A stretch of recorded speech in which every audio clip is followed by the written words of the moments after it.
Avatar 2 has officially dropped last week in the cinemas, and oh boy, people have a lot to say about the 12-year wait for this most anticipated film by James Cameron. Seems like James Cameron has a lot of explaining to do. Disappointed! Avatar is the highest-grossing film of all time. They overtook Avengers Endgame. Sorry, Marvel fans. On its release back in December 2009. Even its classic hit Titanic in the box office. I mean, this guy pulled off some Jedi bleep on himself. Everyone loved the film back in 2009. I mean, what's not to love? From stunning graphic visuals to Na'vi fighting sky people's greed? Sounds familiar. The jaw-dropping visuals plus the most relatable, heartfelt story plot is what makes the movie the greatest of all time. So when James Cameron announced on January 7th, 2010, after a screening in Los Angeles, days after Avatar made $1 billion, that they're getting several sequels, everyone was dying to see the next films, even though James Cameron hasn't announced their release dates yet. Fast forward 2022. The most anticipated film of the decade. I mean, really, it took a freaking decade. James Cameron finally released the sequel Avatar, Way of Water, and here's where the plot gets interesting. Please like the video if you guys think Avatar 2 is worth the wait, and comment down below if you have some stuff to get off your chest. 'Cause I know we have some. So, let's recap the movie Avatar 2 for all you binge watchers out there and see if we can crunch it down in 12 minutes for ya. More than a decade after the Na'vi repelled the human invasion of Pandora. Been a decade, huh? Jake Sully lives as chief of the Amatakaya clan and raises a family with Neytiri. Let's go over the family tree, shall we? Neteyam, the eldest, noble like his father, he is favored by the clan for his strong and confident demeanor. He cares greatly for his siblings, often being asked to look after them while his parents are gone. First child problems. While he supports and wants all of his siblings to succeed and shine, he is competitive with his younger brother, Loke. Loke, the middle child, often feels like an outcast compared to his perfect older brother, Neteyam. I mean, all middle children can relate to this, right? Right? However, even though Loke is kind of a rebel, the spitting image of his father's avatar, even the 5 digits of his hands and feet and eyebrows that serve as a physical reminder of his differences between the rest of his family and the Amatakaya clan at large. Took is the youngest of the Sully clan and the most precocious. She is wide-eyed to the wonders of Pandora, while also raised to brave its challenges. She is just a happy-go-lucky kid that is open to friendship with anybody. Probably not the safest. From the human loyalist at High Camp to the Mekaina at the Reef, Took just brightens everyone's day. Kiri is Jake's and Neytiri's adopted daughter, born from Grace Augustine's inert avatar. No one knows how that happened, but there is one culprit that might have been the baby daddy. Showtime from Lab. This theory has not been confirmed in the film, but it has been discussed. Either way, no one is complaining. They were cute together in the first film. Anyway, let's go back to Kiri. Kiri has an unusually strong connection with Eywa, more than even that of a Tashikk. This makes Kiri feel like she doesn't belong at times, especially when she gets out in the rainforest and occasionally gets lost in thought and quiet meditation, eyes closed, feeling Eywa's heartbeat beneath her. This character has been so intriguing to watch throughout the whole film. A fan favorite for sure. That's the whole family tree for ya. Oh, forgot about Spider. Oh, Spider, how can we forget about this little kid? Spider is the son of Colonial Miles Quartrich, who was born on Pandora and was unable to be transported to Earth in Cairo status due to his young age.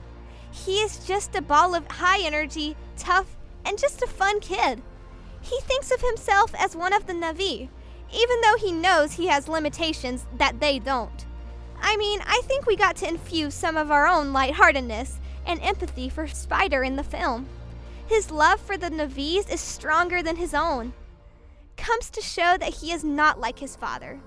He has a heart of gold, or so we think. So, it's been decades since the Navis encountered any threat to the Navi dismay.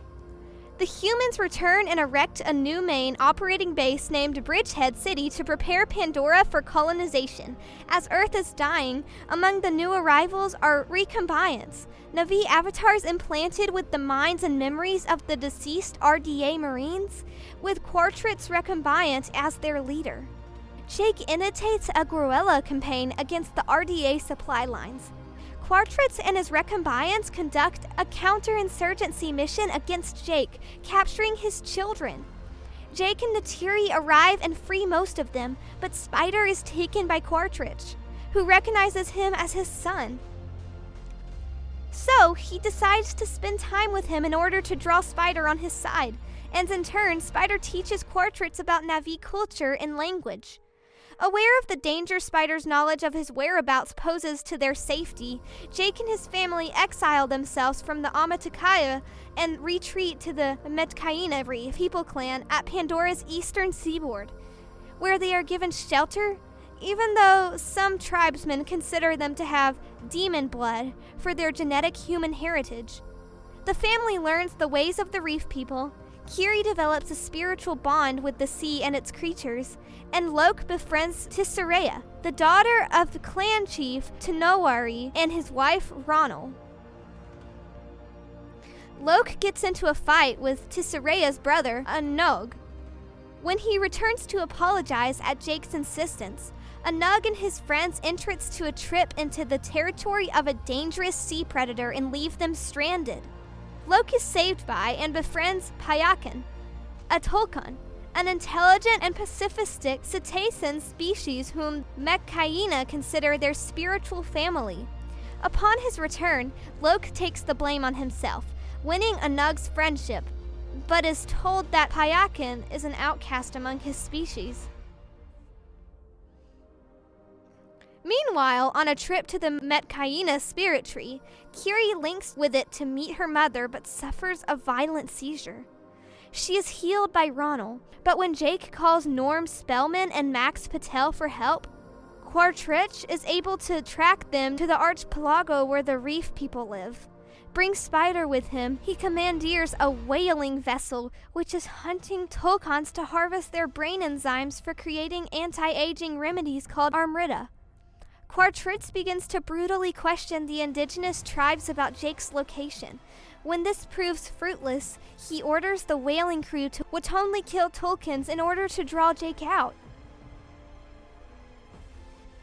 Loke mentally links with Payakan and learns that the Tolkien was cast out because he went against the ways of his species and attacked the whalers who killed his mother.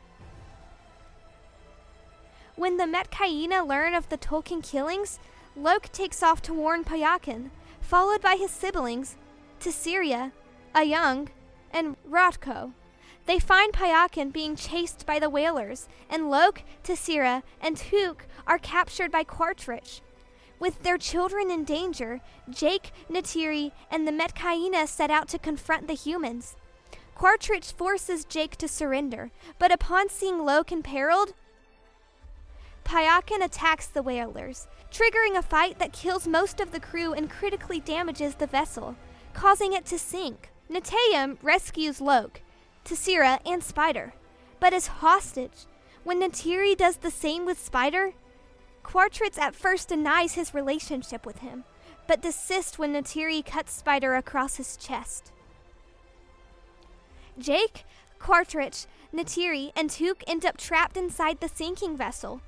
Jake strangles Quartritz into unconsciousness and is rescued by Loke and Payakan, while Kiri summons sea creatures to help her save Neytiri and Took. Spider finds and rescues Quartritz, but renounces him for his cruelty and rejoins Jake's family. After Neteyam's funeral, Jake informs Tanowari and Ronal of his decision to leave the Metkaina. Tanowari, however, respectfully identifies him as part of the clan and welcomes his family to stay. Jake and his family accept and forge a new life at sea, with Jake vowing to keep fighting the human invaders. The Way of Water is a beautiful movie with an important message about the environment. There were parts where the ocean and forest living fantasies beings' interactions involved the touching of coral, shells, and riding of air-breathing marine mammal-like creatures. Is that a good message for sustainable interactions on our planet? In a fantasy world, it is okay. It is a movie that is visually stunning and meaningful. Although the 3-hour film has erupted with different opinions, the film is a must-watch for all science fiction and fantasy fans.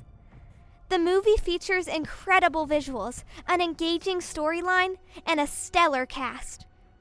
So, if you haven't seen it yet, you decide. Check it out and experience the magic of Avatar: The Way of Water.